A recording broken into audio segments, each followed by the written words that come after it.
जय महाकाल दोस्तों, मेरा नाम है दीप्ति। आपका मेरे चैनल पर बहुत बहुत स्वागत है। आज मैं आप लोगों के साथ शेयर करूंगी संपूर्ण जानकारी प्रदोष व्रत के बारे में। तो सबसे पहले तो आप शिव जी का जब प्रदोष व्रत रखते हैं तो उस दिन मंदिर जरूर जाएं। शिव जी पर एक लोटा जल जरूर अर्पित करें। उनकी जो जलाधारी है वहाँ पर जरूर अर्पित करें। उनके जहाँ जहाँ पर जो हमारे शिव जी के आसपास जो गण होते हैं, यानी कि सारे भगवान देवताएं होते हैं, वहाँ पर हमेशा जल प्रवाह जरूर अर्पित करना चाहिए। जो उनकी जो बीच की जो कटीला भाग होता है वो भगवान के शिव की जो पुत्री है छोटी वाली, उनका स्थान होता है। तो वहाँ पर जल अभिषेक कर कर वहाँ जरूर एक लाल फूल अर्पित करें। अशोक सुंदरी माता जो सौभाग्य देने वाली होती हैं, इसलिए वहाँ पर जरूर अर्पित करना चाहिए हमें। और शिव जी के ऊपर बेलपत्र, शमी, जनेऊ, नारियल जरूर अर्पित करें। और हो सके तो पूरा पंचामृत से अभिषेक करें। अगर आप मंदिर नहीं जा पा रहे हैं तो घर पर कैसे पूजा करना है वो भी मैं आपको बताऊंगी, तो वो भी आप घर पर अभिषेक कर सकते हैं। जो प्रदोष का व्रत होता है वो बहुत ही सौभाग्यता देने वाला व्रत होता है। सौभाग्यशाली लोग होते हैं जो प्रदोष का व्रत रख पाते हैं। और अगर घर की स्त्री प्रदोष का व्रत रखती है तो उसके घर में हमेशा सुख शांति समृद्धि बनी रहती है। घर में कभी भी धन संपदा की कभी भी कोई भी कमी नहीं होती है। इसीलिए प्रदोष का जो व्रत है वो सुहागिन स्त्री को जरूर रखना चाहिए। और एक चीज़ और, जब भी आप मंदिर जाएं शिव जी का, तो आप इसको लांघे नहीं। शिव जी की जो परिक्रमा होती है वो अधूरी होती है, आधी होती है, पूरी परिक्रमा नहीं की जाती है, क्योंकि जो बीच का स्थान होता है वो 36 कोट के देवी देवताओं का स्थान होता है, इसलिए उसको लांघा नहीं जाता है। अब घर पर कैसे पूजा करना है वो भी आप देखते जाइए और मैं आपको साथ साथ में इसकी जानकारी भी देती जाऊंगी। ये जो व्रत होता है, जो प्रदोष का व्रत होता है, जब भी आप करें तो आप जो शिवलिंग आप घर में बनाने वाले हैं, अगर तो शिवलिंग के जो स्थान होता है, शिवलिंग का जो नीचे का जो हस्त कमल जो होता है पार्वती माता का, वो उत्तर की तरफ होना चाहिए। इस बात का विशेष ध्यान रखें आप। और जब आप चौक पूर कर, पटा बिछाकर, लाल कपड़ा बिछाकर शिव जी को उसके ऊपर बिठाते हैं, उनको स्थापित करते हैं, तो विशेष ध्यान रखना है।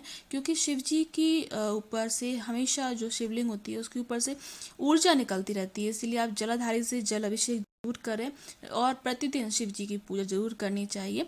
और सबसे पहले हम थोड़े से चावल रखकर और एक कलश रखेंगे, और एक तरफ हम कलश रखेंगे और दूसरी तरफ हम रखेंगे दीपक। दीपक प्रज्वलित करने के बाद ही पूजा की जाती है। अगर आपके पास घर में चंदन की लकड़ी है, सफ़ेद चंदन की, तो आप उसको जरूर घिस कर अर्पित करें। शिव जी बहुत प्रसन्न होते हैं सफ़ेद चंदन लगाने से।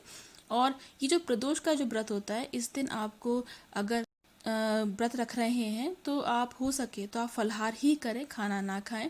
अगर आप में शक्ति नहीं है तो कोई बात नहीं, आप एक टाइम खाना भी खा सकते हैं। पर आप एक बात का विशेष ध्यान दें, आपको इस दिन नमक नहीं खाना चाहिए। नमक नहीं खाना है क्योंकि इसका एक कहानी है, इसकी एक कथा है जो कि अभी मैं आपको बताऊंगी। नमक ना खाने से इसका पूर्ण जो फल है वो मिलता है। क्योंकि हम जो व्रत रखते हैं, हम जो भी अपनी कामना से, जो भी भगवान ईश्वर को प्रसन्न करने के लिए जो भी व्रत रखते हैं, वो हम रखते हैं कि हमें कोई चीज़ का त्याग करना है। अगर आपको हर एक स्वाद मिल जाएगा, हर एक खुशी जो कि होती है वो अगर मिल जाएगी, तो फिर वो व्रत का मतलब ही नहीं रहेगा। व्रत का मतलब होता है त्याग करना, कोई चीज़ एक त्याग करना, छोड़ना, और उसमें थोड़ा सा कष्ट तो होता ही है। तो सबसे पहले हम शिव जी का जल से अभिषेक कर देंगे। और जो पंचामृत बनाते हैं, मैंने सभी चीज़ें खट्टी इस कटोरी में मिला ली है, दूध, दही, शहद, शक्कर, गंगा जल, सभी चीज़ें। और आप चाहे तो अलग अलग भी डाल सकते हैं, पर एक साथ डालने से भी कोई कुछ भी नहीं इसमें खराब होगा। आप साथ में भी डाल सकते हैं और अलग अलग भी डाल सकते हैं, सभी का महत्व एक ही मिल जाता है। तो इस तरीके से आप 5, 7, 11 बार शिव जी पर अभिषेक करेंगे और फिर से जल से अभिषेक करेंगे। और फिर आप इसको अच्छी तरीके से मलकर उनकी सेवा करेंगे और शिव जी को प्रसन्न करेंगे, उनसे भूल चूक के लिए माफ़ी मांगेंगे, और आपका जो आपने व्रत रखा है उसके लिए आप उनसे प्रार्थना करेंगे आपका व्रत सफल हो, पूर्ण हो, सफल हो। इस तरीके से आपको पूजा करना चाहिए। और जो प्रदोष का जो व्रत होता है उसमें आप फलाहार करें दोनों टाइम तो बहुत अच्छा होगा, फल का भोजन करें तो बहुत ही अच्छा होगा। समय निकालकर दिन भर में कभी भी एक बार समय निकालकर आप चाहे 25 मिनट के लिए, 30 मिनट के लिए, है, आधे घंटे के लिए, 1 घंटे, जैसा भी आपके पास समय हो, भगवान का कीर्तन, भगवान का भजन, भगवान का ध्यान जरूर करें। और जो प्रदोष का जो व्रत होता है आपको 11, 26, 31 ऐसे करना चाहिए और फिर उसके बाद आप उद्यापन कर दें। उद्यापन में आपको 2 ब्राह्मणों को बुलाना है।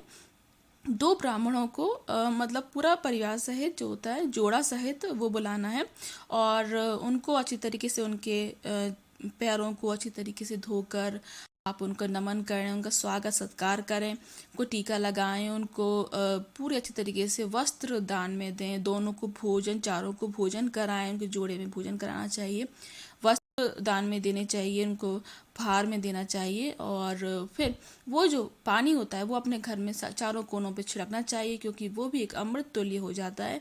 और फिर आप उनके चरणों में बैठकर उनसे प्रार्थना करें और उनसे बोलें कि कुछ अक्षत आपके ऊपर छोड़ दें, जिससे कि आपका जो व्रत है वो आपको पूरा फल मिले उसका, और हर एक चीज़ जो भी आपकी मनोकामना है वो पूर्ण हो। इस तरीके से उद्यापन करना चाहिए। उनको सारे फल, अनाज, जो भी आपका सामर्थ्य हो वो उनको उपहार में देना चाहिए, उनके चरण छूना चाहिए, उनसे आशीर्वाद मांगना चाहिए। इस तरीके से करना चाहिए। और शिव जी की आप जैसे पूजा देखते जा रहे हैं, आप देखते जाइए ध्यान से। त्रिशूल की पूजा जरूर करना चाहिए, क्योंकि वो पार्वती माता का ही प्रतीक होती है। इस तरीके से शमी और बेलपत्र, धतूरा, फूल, ये सारी चीज़ें जरूर अर्पित करें। जो अकुए का फूल होता है वो भी अर्पित करना चाहिए। धतूरे का फूल मिल जाए आपको तो वो भी अर्पित करना चाहिए। प्रदोष व्रत के दिन आपको बहुत ही ज़्यादा ब्रह्मचर्य का पालन करते हुए पूरी पूजा करना चाहिए। रुद्राक्ष की अगर माला है आपके पास तो आप 108 बार, जो उसकी माला में 108 मोती होते हैं, मतलब एक बार आप माला जरूर करें। अगर आपके पास समय है तो आप ज़्यादा भी कर सकते हैं। इस तरीके से आप रक्षाबंधन, रक्षा सूत्र माता को और शिव जी को पहनाएं और पूरे परिवार का ध्यान मन में करते हुए पूरी पूजा अर्चना करें। मेवे का प्रसाद लगाएं, खीर का प्रसाद लगाएं। इस तरीके से आपको करना चाहिए। और जो आप हवन करते हैं, हवन में आपको खीर का जो होम होता है, खीर का होम जरूर देना चाहिए। और इस तरीके से आप पूरी पूजा करें और मन में शिव जी का ध्यान करते हुए आपको करना है। भोले बाबा, भोले के बाबा होते हैं, आप भोले के भगवान होते हैं, तो आप मन से, श्रद्धा से, भाव से पूजा करेंगे, वो जरूर स्वीकार करेंगे।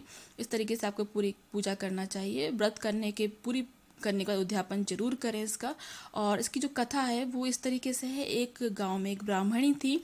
ब्राह्मणी के पति नहीं थे, उसका एक पुत्र था, एक बालक था। तो वो अपनी भिक्षा मांग मांग कर अपना जो दिन थे वो व्यतीत कर रही थी। एक दिन उसको भिक्षा में कुछ नहीं मिला और वो प्रदोष काल में शिव जी के मंदिर चली गई, बहुत ही दुखी मन से, एक आशा की उम्मीद से कि उसे कुछ भोजन मिल जाएगा।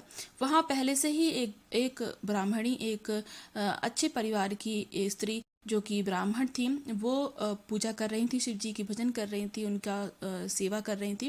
वो उस उम्मीद से, वो जो दूसरी वाली ब्राह्मण थी, वो उस उम्मीद से अंदर गई कि उसे कुछ मिल जाएगा, भोजन मिल जाएगा उसके बेटे के लिए, उसके पुत्र के लिए।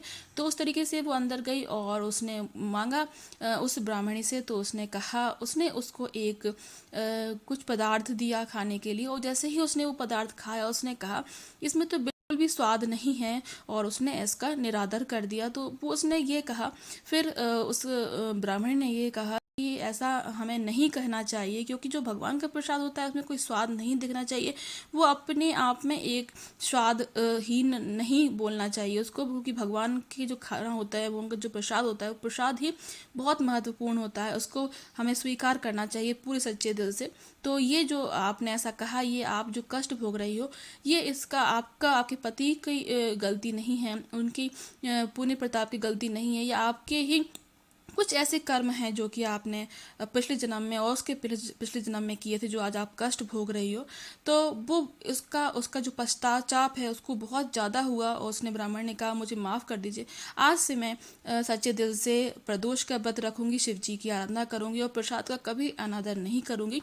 इसलिए कहते हैं शिव जी के कभी भी हमें प्रसाद में कोई भी खोट या फिर कोई भी कमी नहीं निकालना चाहिए, और सच्चे दिल से शिव जी की आराधना पूजा करना चाहिए। और इस तरीके से ये कथा हो जाती है। और उन्होंने फिर सच्चे दिल से उसकी पूजा करी और अपनी भूल चूक माफ़ी मांगी। तो जो उपाय है वो आपको बताती हूँ। शिव जी का जो प्रदोष का जो व्रत होता है, उस दिन बेलपत्र के पेड़ के नीचे आप दिया जरूर लगा के आए। आपके मन की जो भी मुराद है वो पक्का से पूरी होगी, 100% पूरी होगी। तो आज का ये जो वीडियो है, मैं यहीं समाप्त करती हूँ। अगर आज का ये वीडियो आपको थोड़ा सा भी अच्छा लगे हो तो लाइक ज़रूर कीजिए, शेयर कीजिए। धन्यवाद।